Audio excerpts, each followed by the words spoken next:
일단은 지금 현재 우리가 지금 금리 인상과 또 대외 환경이 좀 악화돼서 지금 주식시장이 좀 많이 위축이 되어 있습니다. 그래서 그와 더불어 이번에 또 FTX 사태 등 우리 코인 시장 또한 많이 위축이 되어 있는데, 이번 기회를 통해서 저는 그 자본주의 시대에 대해서 좀 더 근본적으로 좀 고민을 해봐야 되지 않겠나 생각을 해봤습니다. 오늘 제가 이야기할 주제는 디지털 거래소 기반 신디지털 지식 재산의 미래 가치입니다. 좀 길고 복잡하죠? 여러분 그 세계 최초의 기업이 어디신지 혹시 아십니까? 바로 그 네덜란드의 동인도 회사입니다. 그 당시에 네덜란드에서는 그 인도에서 향신료를 가져와서 유럽에 판매하는 사업이 정말 황금알을 낳는 거의란 사업을 할 정도로 막대한 수익을 얻는 사업이었습니다.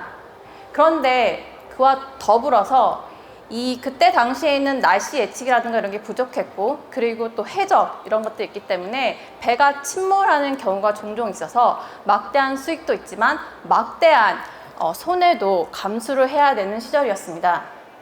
그래서 그 당시 이 양대 해양 세력의 주축이라고 할 수 있는 영국과 네덜란드에서는 동일한 구조의 동인도 회사를 설립을 했는데요. 역사가 말해주듯이 하나는 성공을 했고 하나는 실패를 했습니다. 그 성패를 가르는 주요 원인은 바로 무엇일까요? 바로 이 리스크, 위험 분산하는 방식입니다. 네덜란드의 동인도 회사는 유한책임 회사로서 우리가 흔히 아는 기업의 법인격을 부여하고 투자자들이 투자한 만큼 이익을 얻어갈 수 있는 방식을 채택을 했습니다. 그래서 투자자들이 자신이 투자한 금액만큼 거기에 대한 소유권을 증권으로 발행을 받고 그것을 증권을 사고 팔 수 있고, 또 거기에 대한 배당을 받을 수 있는 그런 현재 거래소, 즉 세계 최초의 거래소 시스템이 된 거죠. 즉 그 시스템이 몇백 년 후에는 우리가 흔히 자본주의 시대의 총알이라고 할 수 있는 기업의 출발점이 됩니다. 그래서 제가 이 네덜란드의 동인도 회사의 사례로서 말씀드리고 싶은 것은, 이 자본주의 시대에 있어서 가장 오래 지속할 수 있는 시스템은 바로 투자자들, 참여자들의 위험을 최소화시켜주고, 그리고 그 교환을 손쉽게 할 수 있는 시스템, 거기서 바로 신뢰가 있고 그 시스템이 바로 오래 지속할 수 있는 시스템이라는 것을 말씀드리고 싶습니다. 그러면 최근 저는 이 디지털 주식 자산 또한, 이 디지털 자산의 교환 또한 마찬가지라고 생각합니다. 지금 이 블록체인 시스템을 통해서, 이 블록체인 시스템이 분산 시스템이지 않습니까? 우리의 위험 부담을 최소화시키고 거래를 손쉽게 해서 가장 지금 어떻게 보면 자본주의에 최적화된 시스템이라고 얘기할 수 있습니다.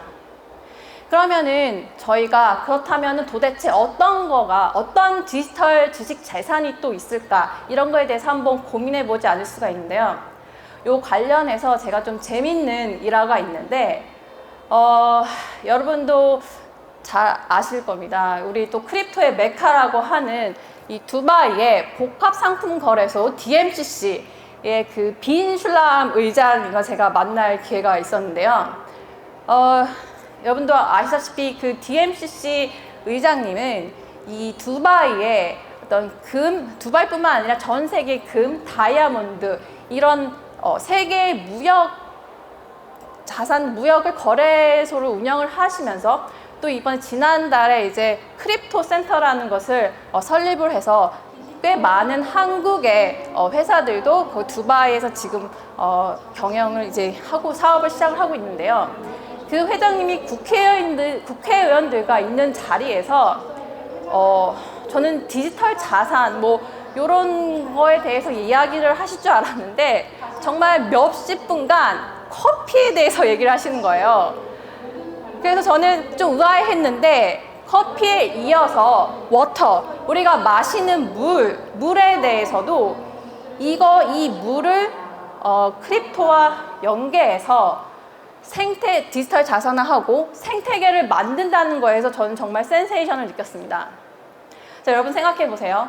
물에 대해서 어디 하수도에서 나왔고 어떤 유통 과정을 거치고 어떻게 상품화 되는지를 블록체인 기술을 통해서 다 전체 유통 과정을 공개를 한다는 것, 그리고 그거를 디지털 자산화 한다는 것, 그거에 대해서 우리가 그 물에 대한 어떤 디지털 지식 체계를 만들어 간다는 것 자체가 우리 디지털 자산에 대한 스펙트럼을 좀 넓게 볼 수 있는 그런 계기가 되지 않았나 저는 생각을 합니다. 근데 이제 중요한 것은 물론 이 블록체인 기술을 통해서 어떤 상품화 과정을 저희가 공유하고 볼 수 있는 것은 정말 상품의 신뢰도를 높이는 것은 분명합니다. 그런데 제가 여기서 말씀드리고 싶은 것은 그 상품의 신뢰도는 그런 기술로서 상품의 신뢰도는 확보할 수 있을지언정 그 상품에 대해서, 그 물에 대해서 어떤 상수도에서 온 물이 더 좋은지, 거기에 대해서 어떤 가치를 부여하는 것은 기술이 아닌 사람 그리고 그 사람이 속한 커뮤니티에서 결정한다는 것입니다. 그래서 더 쉬운 예로 들어보자면 같은 상수원에서 나온 물이라 하더라도 여러분 마트에서 보시면 에비앙이나 그냥 상표 없는 물이라고 있을 때 여러분 어떤 물에 더 많은 가치를 두고 구매를 하시겠습니까? 당연히 에비앙이라고 저는 말할 수 있습니다. 이렇듯 이런 디지털 자산화에 있어서 기술은 신뢰성을 보장을 하지만 그거에서 가치를 부여하는 것은 결국 사람이고 커뮤니티라는 것을 강조하고 싶습니다. 그래서 제가 지금 계속 물 얘기만 했는데요. 또 다른 디지털 지식 재산으로 활용될 수 있는 것들을 한번 얘기를 해보자면 제가 지금 속해 있는 단체를 좀 소개하지 않을 수가 없습니다. 저는 KPEC, 크립토 폴리시 어드바이저리 컨센서스라는 단체의 의장인데요. 저희 단체는 이 메타버스 컨텐츠, 블록체인, 그리고 NFT 이런 크립토 생태계에서 활동하는 기업들의 모임입니다. 저희 단체는 지난 대선 때부터, 그러니까 윤석열 대통령 후보의 캠프 시절부터 이 새로운 미래 먹거리 산업의 발전을 위해서 이 업계의 현실적인 애로사항들, 이것들을 정책적으로 국회에 또는 또 정부 기관에 전달할 수 있는 브릿지 역할을 하고자 만들어진 단체고요. 저희는 후에 이 단체가 이제 KPEC으로 발전이 됐습니다. 그래서 제가 말씀드리고 싶은 것은 제 개인적인 생각은 법이라는 건 정말 고도의 정제된 지식 체계라고 생각을 합니다. 그래서 이 입법 과정, 그러니까 정부의 정책에 참여하는 이 과정 또한, 이 과정 활동 또한 크립토 생태가 크립토와 이게 연계해서 이 디지털 지식 재산 체계를 만들 수 있다고 저는 생각을 합니다. 그 일례로 여러분들 지금 많이 이제 사업을 하고 계시지만 정부의 많은 규제와 또 제한으로 좀 많이 어려우신 걸로 알고 있습니다. 물론 지금 현재 디지털 가상자산 기본법이 지금 발의가 되고 하고 있지만 좀 많이 부족한 것도 현실이고요. 그래서 저희는 이제 이런 입법 과정에 참여할 수 있도록 예를 들어서 입법을 하기 위해서는 이제 공청회도 열고, 근데 현재는 공청회를 열고 나서 그 관련된 것들을 공유하는 거는 아직 좀 많이 부족하다고 생각합니다.